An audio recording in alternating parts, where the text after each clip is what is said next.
Shalom dan selamat bertemu kembali bersama Grace and Truth Ministry. Kali ini kami akan membahas satu topik yang menarik dan perlu untuk dibincangkan, yaitu sola gratia. Istilah sola gratia tidak sedikit telah diketahui oleh ramai orang Kristen hari ini, terutama dalam aliran Protestan. Oleh itu, 3 ahli panel yang bersama dengan saya hari ini akan membahas sola gratia dengan beberapa soalan. Yang pertama, apakah arti kata atau definisi sola gratia? Yang kedua, apakah latar belakang sejarah kemunculan sola gratia ini? Yang ketiga, apakah sola gratia ini alkitabiah? Yang kelima, yang keempat, apakah implikasi dan signifikan sola gratia untuk pertumbuhan gereja pada hari ini? Dan yang kelima, apakah ianya relevan dalam gereja masa kini? Jadi untuk tidak membuang masa, kita akan memulai membahas poin yang pertama, yaitu apakah arti kata atau definisi sola gratia? Baik, saya akan menjelaskan tentang makna daripada sola gratia. Sola gratia merupakan gabungan daripada dua kata, dan kata ini berasal daripada bahasa Latin. Kata yang pertama adalah sola. Sola bermakna hanya atau satu-satunya, ya. Dan istilah yang kedua ialah gratia. Jadi gratia ini bermakna anugerah ataupun suatu pemberian yang diberikan atas dasar belas kasihan dan bukan sebagai upah karena membuat sesuatu. Jadi lazimnya dalam Alkitab, terjemahan bahasa Indonesia, istilah gratia seringkali diterjemahkan dengan istilah kasih karunia. Jadi terjemahan ini sememangnya sangat tepat dan sekaligus membuat maknanya begitu jelas dan senang untuk dimengerti. Jadi kasih karunia ini bermakna bahwa kasih itu dikaruniakan ataupun diberikan. Sehingga terjemahan ini sangat tepat untuk menjelaskan bagaimana tindakan Tuhan kepada manusia, yaitu Ia mengaruniakan kasih-Nya kepada manusia yang berdosa. Jadi apabila kedua istilah ini digabungkan, yaitu sola dan gratia, ia bermakna hanya anugerahnya atau hanya oleh karena kasih karunia-Nya. Jadi dalam hal ini, jika dihubungkan dengan perjuangan para reformis ataupun para reformator pada abad yang ke-16, maka istilah sola gratia memiliki hubungan yang erat ataupun berhubung kait dengan soteriologi atau doktrin tentang keselamatan. Jadi dalam konteks ini, maka sola gratia bermakna bahwa keselamatan secara mutlak hanya karena kasih karunia Allah, dan tidak setitik pun ataupun tidak sedikit pun usaha dari manusia yang berdosa dalam hal tindakan penyelamatan Allah. Jadi ini merupakan sedikit definisi singkat berkaitan dengan istilah sola gratia. Terima kasih. Terima kasih kepada panel yang pertama, sudah menjelaskan makna kata sola gratia, yaitu hanya karena anugerah. Jadi sola gratia ini berkaitan dengan doktrin keselamatan. Jadi kita terus kepada yang kedua, soalan yang kedua, apakah latar belakang sejarah kemunculan sola gratia ini? Jadi, ya, baiklah. Jadi untuk latar belakang sejarah kemunculan sola gratia ini ataupun hanya anugerah yang telah dijelaskan tadi oleh panel sebelumnya, diperjuangkan oleh para reformis, khususnya pada abad yang ke-16 pada zaman reformasi bermula, yaitu pada zaman bermulanya Martin Luther bangkit untuk memperjuangkan tentang kepentingan Alkitab, tentang pembenaran karena iman, dan ini bersangkutan juga dengan sola gratia ini tadi, yang manusia diselamatkan hanya semata-mata karena anugerah daripada Tuhan.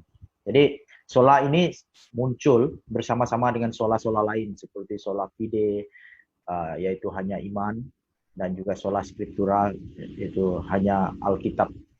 Jadi ia bermunculan bersama-sama karena semua ini saling berkaitan dengan satu sama dengan lain.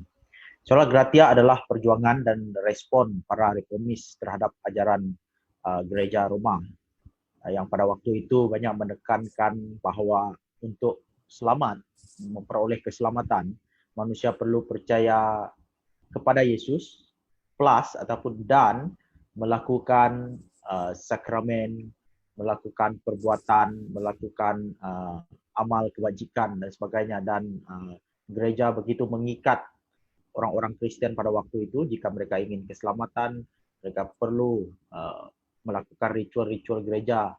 Dan pada zaman Martin Luther sangat melampau sekali, di mana bahkan sijil penjualan pengampunan dosa, sijil pengampunan dosa pun dijual pada waktu itu. Jadi sejak itu Luther memperjuangkan hanya karena anugerah saja manusia diselamatkan. Tetapi bukan hanya Martin Luther saja pada waktu itu, kurun ke-16, muncul juga reformer-reformer yang lain seperti John Calvin, John Knox, Ulrich Zwingli, dan banyak lagi.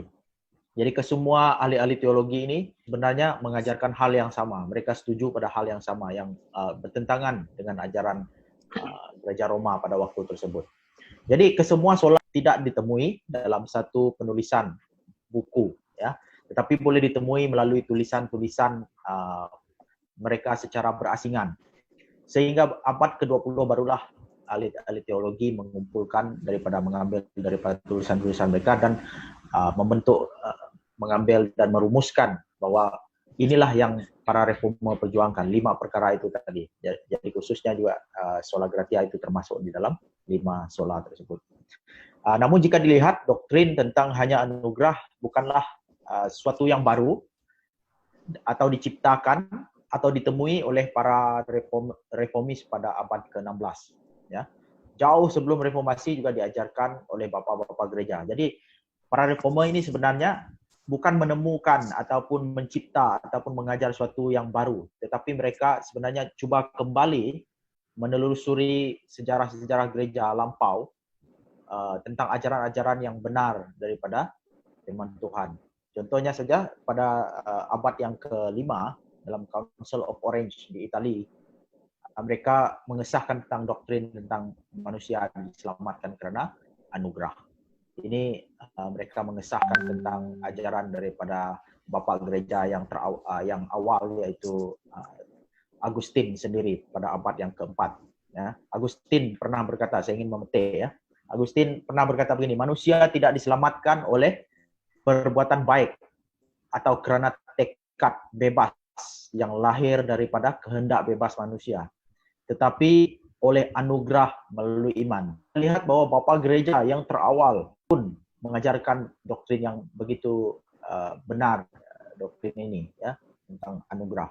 Dan bukan juga Agustin yang menemukan sola gratia ini. Jika kita menjejaki lebih jauh, akhirnya kita akan menemukan ini daripada Alkitab sendiri. Dan di dalam Alkitab kita melihat para rasul memang mengajarkan sola gratia ini. Ya, jadi itu sedikit daripada saya tentang latar belakang sejarah sola gratia ini. Oke, terima kasih kepada panel yang kedua telah menjelaskan bahwa sola gratia merupakan perjuangan para reformasi gereja pada abad ke-16 yang menentang gereja tradisi pada waktu itu, yaitu keselamatan berdasarkan usaha dan taat kepada peraturan gereja. Seterusnya kita membahas soalan yang ketiga, apakah sola gratia ini alkitabiah? Seperti yang kita sudah dimaklumkan tadi mengenai definisi sola gratia dan apakah maksudnya sola gratia, dan kita juga telah menelusuri sejarah tentang bagaimana doktrin ini dibangkitkan di dalam sejarah gereja. Jadi kita harus mengerti bahwa di dalam sejarah, sepanjang sejarah gereja, doktrin-doktrin yang telah ditetapkan itu semenjak daripada gereja-gereja para rasul yang telah didirikan oleh para rasul ini, yang telah didirikan sendiri oleh mereka yang sangat berpegang dengan ajaran Kristus, mereka fokus kepada satu ajaran yang paling utama, yaitu mengenai doktrin keselamatan. Jadi, doktrin keselamatan yang dipegang oleh gereja pada waktu itu hanya berfokus kepada satu perkara, di mana pelbagai perkara yang berlaku seperti penekanan daripada kerajaan, penekanan daripada agama-agama Yahudi ketika mereka menuliskan Alkitab. Jadi ketika di dalam penekanan ini, dalam keadaan penekanan seperti ini, jadi muncul pelbagai reaksi orang terhadap apakah yang akan berlaku kepada mereka pada masa akan datang, dan apakah yang akan berlaku kepada mereka setelah mereka meninggal dunia, mereka betul-betul memiliki keselamatan atau tidak. Jadi di sini timbulnya ide di mana sola gratia ini muncul. Jadi saya akan membahas sedikit mengenai ini dalam sejarah, dalam bentuk sejarah gereja. Jadi sola gratia ini muncul sebelum doktrin itu sendiri telah diwujudkan. Berarti bahwa sola gratia ini wujud daripada ajaran-ajaran para rasul, di mana Yesus juga menekankan di dalam ajarannya mengenai keselamatan hanya oleh kasih karunia. Apakah sola gratia ini adalah Alkitabiah atau tidak? Jika kita perhatikan di seluruh perjanjian baru, di seluruh Alkitab, bukan hanya perjanjian baru, itu hanya berfokus kepada keselamatan melalui kasih karunia. Jadi hanya oleh kasih karunia. Jadi untuk mengatakan bahwa sola gratia ini tidak Alkitabiah, itu sememangnya salah. Jadi sola gratia ini muncul daripada ajaran-ajaran para rasul dan ajaran Yesus sendiri. Titus pasal yang ketiga ayat yang kelima mengatakan, pada waktu itu dia telah menyelamatkan kita bukan karena perbuatan baik yang kita lakukan, tetapi karena rahmat-Nya oleh permandian kelahiran kembali dan oleh pembaharuan yang dikerjakan oleh Roh Kudus. Jadi kita lihat di dalam Titus tadi mengatakan bahwa bukan karena keadaan manusia, bukan karena usaha manusia untuk kita mencapai Tuhan, tapi karena kasih karunia Tuhan yang telah datang kepada kita dan telah menyelamatkan kita, bukan daripada keadaan-keadaan yang berlaku pada ketika itu, tetapi menyelamatkan kita daripada perbuatan kita sendiri. Jadi yang seterusnya kita melihat firman Tuhan berkata bahwa umat manusia diselamatkan dan dibenarkan oleh karena anugerah Allah semata-mata. Nah, itu adalah pengertian yang pertama. Dan pengertian yang kedua, sola gratia ini memberi makna kita sebagai manusia adalah makhluk yang tidak pernah layak di hadapan Tuhan tanpa campur tangan Tuhan di dalam kehidupan kita. Nah, saya akan menjelaskan itu dalam ayat petikan firman Tuhan, Efesus pasal yang kedua, ayat 8 dan ke-9. Paulus menuliskan dan mengatakan, sebab karena kasih karunia kamu diselamatkan oleh iman, itu bukan hasil usahamu, tetapi pemberian Allah. Nah, di sini jelas menyatakan bahwa manusia tidak ada bahagian di dalam keselamatannya. Itu semua hanyalah daripada Allah. Itu bukan hasil pekerjaanmu, jangan ada yang memegahkan diri.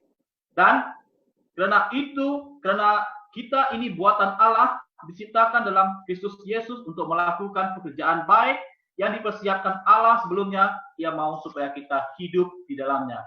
Jadi jika kita melihat bahwa apapun yang kita lakukan, perbuatan-perbuatan yang kita lakukan, bukan mengindikasikan bahwa kita ini berusaha mengambil bahagian di dalam keselamatan, berusaha mengambil bahagian di dalam kasih karunia yang telah Tuhan berikan kepada kita. Jadi sepenuhnya Alkitab dengan jelas menyatakan bahwa sola gratia ataupun ajaran yang telah diperkembangkan daripada sejarah gereja mengenai kasih karunia, hanya oleh kasih karunia ini sebetulnya adalah yang paling Alkitabiah. Sekian, terima kasih, dan saya serahkan kembali kepada moderator. Terima kasih kepada panel yang ketiga. Secara ringkas, Panel yang ketiga telah menjelaskan bahwa sola gratia adalah ajaran Alkitab. Ini bermaksud munculnya sola gratia pada reformasi.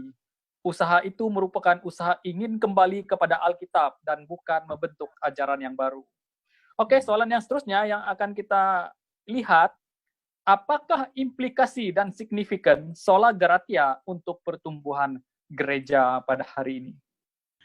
Baiklah, jadi apakah signifikan sola gratia kepada pertumbuhan gereja? Kita mesti tahu bahwa ini adalah merupakan doktrin yang paling keras di dalam kekristenan dan sangat penting dan tidak dapat diabaikan ataupun ditolak ataupun dibiarkan tidak diajar dan begitu saja. Jadi beberapa signifikan dan implikasinya kepada gereja, kita melihat tentang pemahaman, contoh yang pertama tentang pemahaman tentang dosa. Kenapa perlunya anugerah ini? Dan untuk kita memahami itu, kita perlu memahami tentang konsep dosa, tentang doktrin tentang dosa. Dosa perlu dipahami bahwa itu adalah pemberontakan terhadap Allah, pemberontakan dan pelanggaran hukum Allah. Maka dengan itu, akibat daripada dosa itu sangat fatal dan adalah hukuman yang begitu dahsyat, yaitu kekal dan tidak dapat ditanggung oleh manusia dan tidak dapat ditebus oleh manusia sendiri. Okay? Jadi apapun amal kita, apapun pekerjaan baik kita, tidak pernah dapat mencapai standar Allah. Kekudusan yang Allah mahukan, moral yang Tuhan inginkan, kekudusan dan sebagainya, itu tidak pernah dapat mencapai standar Tuhan. Jadi kita perlu memahami tentang implikasinya kepada konsep tentang dosa. Jadi bila kita tahu bahwa manusia itu langsung tidak dapat daripada dirinya sendiri dengan amal ibadah, kebajikan, jasa dan sebagainya, tidak dapat menyelamatkan dirinya. Jadi bagaimanakah untuk manusia diselamatkan?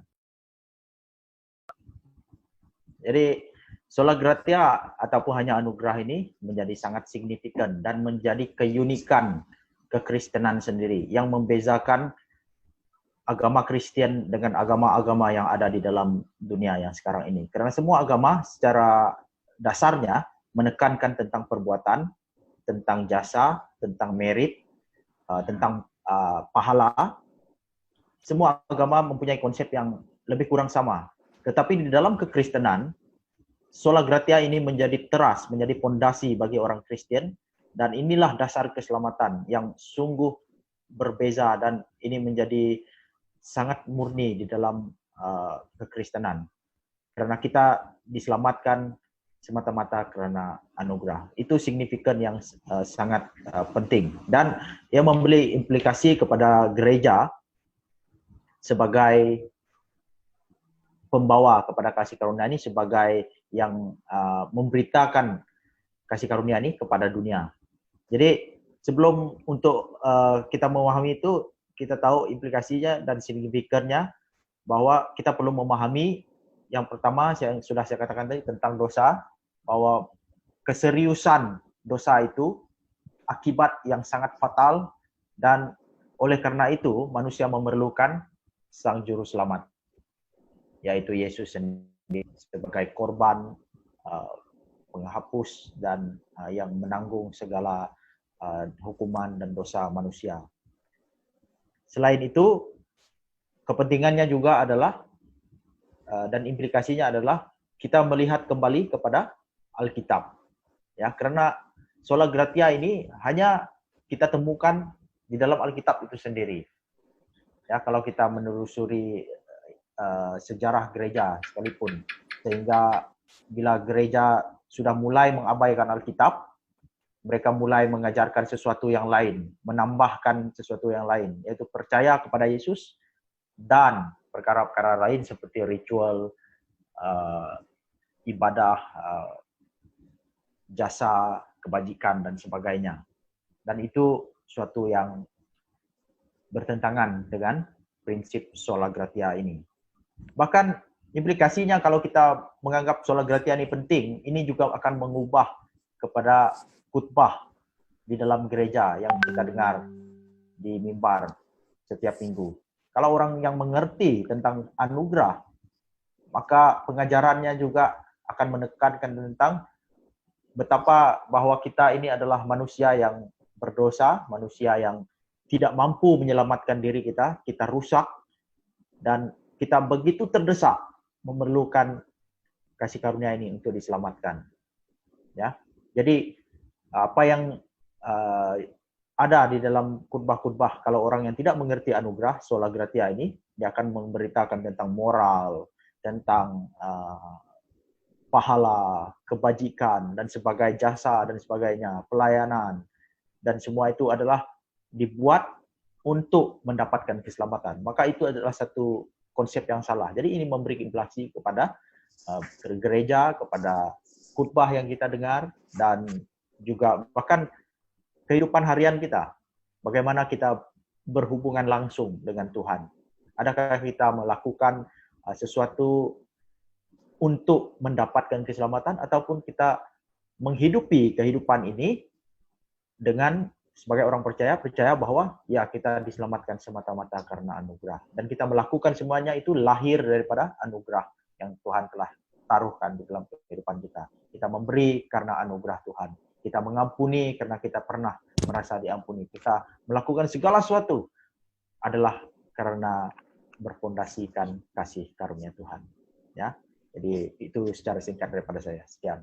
Oke, terima kasih kepada panel yang ketiga telah menjelaskan implikasi dan signifikan sola gratia untuk pertumbuhan gereja pada hari ini. Secara ringkasnya, satu, membuat perbezaan dan keunikan kekristenan dari keyakinan yang lain. Yang kedua, semangat untuk memberitakan Injil semakin berkobar-kobar di dalam gereja. Yang ketiga, gereja akan terus menekankan penebusan karya salib Yesus Kristus, karena hal itulah yang menyelamatkan kita dan bukan usaha kita. Yang keempat, mendorong gereja untuk terus bersandar hanya kepada Alkitab sebagai rujukan yang utama. Yang kelima, mempunyai keyakinan diri yang dapat secara langsung berhubungan dengan Allah, karena kita diselamatkan karena anugerah. Seterusnya kita akan masuk kepada soalan yang terakhir, yang kelima, apakah ianya relevan dalam gereja masa kini? Dan ini akan dijawab oleh ahli panel secara berganti-ganti.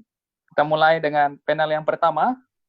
Apakah ianya relevan dalam gereja masa kini, yaitu sola gratia tersebut? Baik, apakah dia masih relevan untuk gereja pada hari ini? Saya nak katakan bahawa doktrin tentang sola gratia ataupun keselamatan hanya karena anugerah Tuhan ini tetap relevan dari dahulu, sekarang, dan sampai selama-lamanya. Konsep ini tidak akan pernah tidak relevan dalam kehidupan gereja.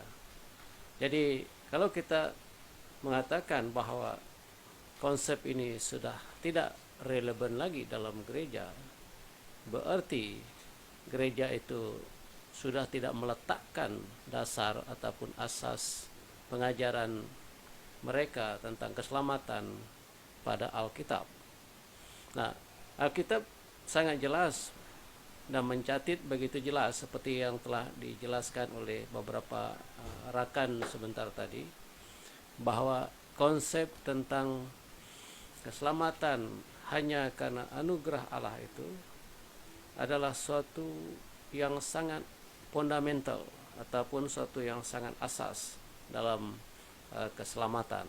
Nah, oleh sebab itu, jika ada orang yang mengatakan dia sudah tidak relevan, berarti dia telah memisahkan Injil yang sebenarnya, ataupun dia telah meletakkan asas iman dan kepercayaannya kepada dasar yang lain, ataupun Injil yang lain, ataupun boleh dikatakan sebagai Injil yang palsu. Karena Injil yang palsu mengajarkan sesuatu yang bertentangan dengan Injil yang sejati. Injil yang sejati mengajarkan tentang keselamatan hanya karena anugerah, dan Injil yang palsu mengajarkan bahwa keselamatan adalah gabungan daripada Injil ataupun Alkitab dengan usaha-usaha manusia. Nah, yang kedua, jika kita mengatakan dia sudah tidak relevan lagi, bermakna kita sudah kehilangan jaminan keselamatan ataupun keyakinan akan keselamatan. Mengapa saya mengatakan demikian? Karena jika kita mengabaikan konsep sola gratia ataupun menganggap dia sudah tidak relevan lagi, maka kita akan meletakkan keyakinan kita akan keselamatan itu atas dasar yang lain. Dan saya sangat yakin bahwa tidak ada dasar yang lain tempat kita meletakkan asas keselamatan kita selain daripada mengakui doktrin ini ataupun pengajaran tentang keselamatan karena anugerah Tuhan. Karena apapun yang manusia lakukan dalam keadaan keberdosaan melalui perbuatan-perbuatan itu memang tidak dapat melayakkan dia di hadapan Allah, karena semuanya telah tercemar dan telah dirusakkan oleh keberadaan kejatuhan manusia itu sendiri. Oke, terima kasih. Kita terus kepada panel yang kedua. Apakah relevansi sola gratia ini kepada gereja pada masa kini? Saya sangat tertarik dengan penjelasan sebelumnya yang mengatakan bahwa penjelasan daripada moderator dan juga ahli panel yang pertama tadi menjelaskan mengenai keunikan kekristenan berbanding dengan agama lain. Jadi di sini kita melihat di mana sangat jelas bahwa kekristenan itu dibangunkan di atas dasar kepercayaan yang sangat unik. Kenapa saya berkata begitu? Jika kita mengatakan sebagai orang Kristen, jika kita mengatakan bahwa kita mampu berbuat baik, sama gereja agama-agama yang lain di luar sana juga boleh mengatakan bahwa lebih banyak lagi mereka yang melakukan perbuatan baik. Jika kita mengatakan bahwa agama Kristen unik karena mereka mampu menyembuhkan orang-orang yang sakit dan mungkin ada yang membangkitkan daripada orang yang mati, kita lihat agama di luar juga mereka mampu melakukan hal yang sama, yaitu hanya oleh kasih karunia. Jadi ini satu-satunya ajaran di dalam kekristenan yang sangat unik, yang menyebabkan kekristenan itu sangat berbeza daripada agama-agama lain. Dan mengapa ia sangat relevan? Karena ajaran ini yang tidak berpandukan upaya ataupun usaha manusia untuk datang kepada Allah, karena kita tahu bahwa Allah itu tidak mungkin mampu dicapai oleh manusia, tidak mungkin mampu didekati oleh manusia, tetapi oleh karena kasih karunia yang telah Tuhan berikan kepada manusia, sehingga manusia melakukan perbuatan itu, melakukan sesuatu itu bukan karena mereka berusaha untuk mencapai Tuhan, tetapi karena mereka hidup di dalam Tuhan, karena kuasa Tuhan sudah ada di dalam manusia. Itu adalah keunikan agama Kristen, di mana keselamatan kita itu bukan berdasarkan perbuatan kita. Nah, itu sedikit daripada penjelasan saya. Oke, terima kasih. Terus kepada panel yang ketiga. Kenapa sola gratia ini masih relevan? Karena dosa masih relevan juga sehingga hari ini. Karena kita tahu bahwa manusia tetap tidak mampu, manusia tidak sempurna, manusia tidak mampu menyelamatkan dirinya. Jadi kasih karunia dari dulu, sekarang, bahkan sampai Yesus datang, kasih karunia tetap akan relevan bagi kita. Jadi bahkan saya ingin tegaskan seperti yang saya katakan tadi, bahwa kalaupun manusia itu beramal, membuat kebajikan, membuat pelbagai jasa, kita melihat itu tidak akan mampu menyelamatkan manusia. Bukan saja karena tidak mencapai standar Allah, bukan saja karena tidak sempurna, tapi kita melihat bahwa di dalam amal kebajikan itu sendiri pun, kita melihat bahwa masih ada dosa di dalamnya. Kita tidak tahu, dalam kita beramal, kita mencoba untuk berkenan, ataupun supaya orang melihat bahwa kita sedang melakukan yang baik. Jadi, Tuhan bukan hanya melihat daripada luaran, tapi Tuhan juga melihat jauh daripada lubuk hati kita, motif kita, niat kita, motivasi yang terdalam di dalam hati kita itu. Jadi, kalau manusia ingin diselamatkan karena perbuatan dan sebagainya, maka semua itu harus dipertimbangkan. Dan saya seyakin-yakinnya bahwa manusia tidak dapat diselamatkan karena amal kebajikan dan perbuatan mereka. Jadi kasih karunia tetap relevan sampai sekarang dan selamanya. Oke, terima kasih. Saya juga ingin memberi pendapat tentang relevansi sola gratia ini dalam gereja dari dulu hingga sekarang ini. Dan saya juga percaya bahwa sola gratia tetap relevan. Karena pertama, Alkitab itu tidak pernah berubah. Firman Tuhan itu kekal. Kita tahu bahwa firman Tuhan yang dinyatakan dalam Alkitab, meskipun langit dan bumi berlalu, tapi firman Tuhan tidak akan berlalu. Maksudnya, sama seperti pendapat kawan-kawan yang lain juga, mereka percaya bahwa sola gratia relevan sepanjang zaman. Dan saya juga setuju dengan pendapat daripada kawan-kawan juga. Doktrin sola gratia akan berhenti jika manusia juga berhenti berdosa. Jadi sepanjang sejarah ataupun sepanjang manusia berdosa, sepanjang itulah sola gratia ini relevan. Jika kita berkata bahwa kita lahir tidak berdosa, boleh Anda berkata bahwa Anda tidak memerlukan sola gratia. Saya mula-mula memahami doktrin ini waktu saya memahami ada satu ayat di dalam Alkitab. Karena mula-mula saya menjadi orang percaya, saya memang mengakui saya salah seorang yang percaya kepada perbuatan baik yang menyelamatkan. Jika saya buat itu, saya selamat. Jika saya buat ini, jika saya langgar ini, saya tak selamat. Jadi keselamatan itu bergantung kepada saya sepenuhnya. Tetapi waktu saya membaca di dalam Alkitab, saya menemukan Alkitab itu memberi syarat. Jika ada orang yang boleh melakukan perbuatan baik tanpa melanggar satu hukum dari firman Tuhan, dia boleh diselamatkan. Dan akhirnya saya menjumpa lagi di ayat yang lain, jika 10 perintah Allah, jadi saya ikut semua, tapi kalau satu gagal, bermaksud semua perintah yang telah saya lakukan tidak ada gunanya. Itu tertulis dalam Galatia. Jadi satu pelanggaran terhadap satu hukum membuat semua hukum yang lain tidak berarti. Walaupun saya tadi dapat menaati semua hukum itu secara konsisten, tetapi kalau saya melanggar pada hukum yang satu, semua itu tidak ada artinya. Jadi akhirnya saya merasa bahwa saya tidak berdaya. Akhirnya saya berjumpa dengan firman Tuhan, bahwa manusia berdosa, tidak ada satu yang benar, tidak seorang pun yang benar. Baru saya memandang karya salib Yesus Kristus, begitu luar biasa makna dia. Dia mati di atas kayu salib, bahkan Galatia juga menulis, sekiranya ada keselamatan oleh perbuatan, Yesus tidak akan mati di atas kayu salib. Gereja yang menolak sola gratia, perhatikan baik-baik. Karena gereja-gereja seperti itu mulai mewujudkan, walaupun tidak secara rasmi menyebut gereja mereka sama gereja tradisi pada abad ke-16, mereka telah mengambil prinsip-prinsip yang sama seperti itu. Jadi ini perlu diperhatikan. Mungkin dalam gereja kita juga tidak kelihatan, tetapi mengajarkan hal yang demikian, yaitu bergantung kepada usaha. Kalau sola gratia ini tidak ada dalam gereja, maka yang lain itu tidak ada artinya. Karena engkau akan memulainya dengan perbuatan dan berakhir kepada perbuatan. Terima kasih. Ada lagi yang ingin menambahkan? Ya, saya Menarik ingin sekali. membacakan satu bagian daripada firman Tuhan tentang ini ya. Daripada Galatia, bab yang pertama ayat yang ke-8 dan 9.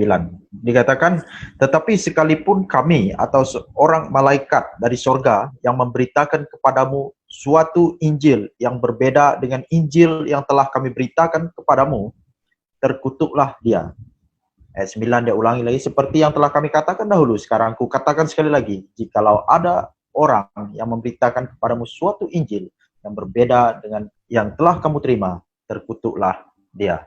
Jadi kita melihat di sini ada satu bahasa yang sangat keras daripada Rasul Paulus yang mengatakan terkutuklah orang yang memberitakan Injil yang lain. Dan apa yang mereka beritakan pada abad yang pertama, rasul-rasul pada waktu itu adalah kasih karunia. Mereka mengatakan kasih karena anugerah kita diselamatkan, bukan karena perbuatan, bukan karena hukum Taurat, bukan karena sunat, bukan karena ritual, bukan karena apapun jasa sumbangan yang kita buat yang dapat menyelamatkan kita. Bila ini diabaikan, gereja mula mengajarkan sesuatu yang lain, menambahkan ya percaya Yesus plus lakukan perkara yang lain. Ini bermakna gereja sudah jatuh dan mulai mengikuti Injil yang lain. Dan ini suatu yang sangat serius, satu perkara yang sangat serius dan perlu diambil berat. Oke, terima kasih. Saya ingin menambah sedikit, kita melakukan semuanya itu adalah karena kita sudah diselamatkan. Dan ini konsep yang perlu kita ketahui, di mana kasih karunia dan hubungannya dengan perbuatan kita. Dan di dalam hal keselamatan, kita tahu bahwa kita diselamatkan oleh anugerah. Nah, sesudah kita diselamatkan, maka kita melakukan semua hal-hal yang rohani. Kita taat kepada firman Tuhan, kita melakukan pelayanan dalam gereja, bukan supaya kita diselamatkan, melainkan bukti kita sudah diselamatkan. Kasih karunia itu dulu kita terima, dan akhirnya membuahi perbuatan kita. Sehingga menunjukkan kita sudah hidup di dalam keselamatan itu waktu kita melayani. Bukan lagi untuk mendapatkan sesuatu yang baik daripada Tuhan, tapi justru karena kita sudah mendapatkannya, dan kita melakukannya. Kalau kita lihat dalam Efesus bab yang kedua yang dibacakan oleh panel kita tadi, Efesus 2 ayat 8, 9, dan 10. Saya percaya di situ sudah disusun oleh ilham daripada Roh Kudus. Ya. Ayat 8 berbicara tentang karena kasih karunia, kita diselamatkan melalui iman. Dan di ayat 10 barulah dikatakan kita diciptakan di dalam Kristus Yesus untuk melakukan kerjaan yang baik. Jadi kita menerima kasih karunia itu dulu di ayat yang 8, dan seterusnya itu menjadi fondasi dan akar kepada perbuatan yang baik. Jadi kita tidak mengabaikan perbuatan baik, tetapi perbuatan baik adalah hasil daripada kasih karunia yang telah kita terima. Jadi bermaksud adalah salah kalau kita mengajarkan sesuatu ataupun kita melakukan sesuatu untuk mendapatkan anugerah Allah. Betul, ia adalah mutlak salah apabila di dalam konteks soteriologi ataupun dalam konteks keselamatan kita ingin menambahkan kebajikan kepada iman untuk memperolehi keselamatan. Nah, kita melihat di dalam sejarah gereja seperti yang telah dinyatakan awal tadi bahwa perbuatan tambah dengan iman untuk memperoleh keselamatan itu merupakan isu utama, dan itu yang ditentang oleh para reformis karena mereka menyadari bahwa pada akhirnya mereka menemukan bahwa keselamatan itu hanya diperoleh semata-mata oleh karena anugerah Allah ataupun sola gratia. Jadi pengorbanan Kristus di kayu salib sudah sempurna dan tidak memerlukan hal yang lain untuk memperoleh keselamatan itu sendiri. Oleh sebab itu saya ingin katakan bahwa konsep ataupun ajaran yang mengajarkan keselamatan itu diperolehi gabungan daripada kebajikan dan iman daripada manusia itu merupakan suatu ajaran yang mutlak salah, tidak alkitabiah, dan tidak bertanggung jawab sama sekali. Oke, terima kasih. Cukup sampai di sini. Terima kasih kepada ahli panel yang sempat bersama dengan saya pada hari ini, dan kita bertemu di dalam kesempatan yang akan datang.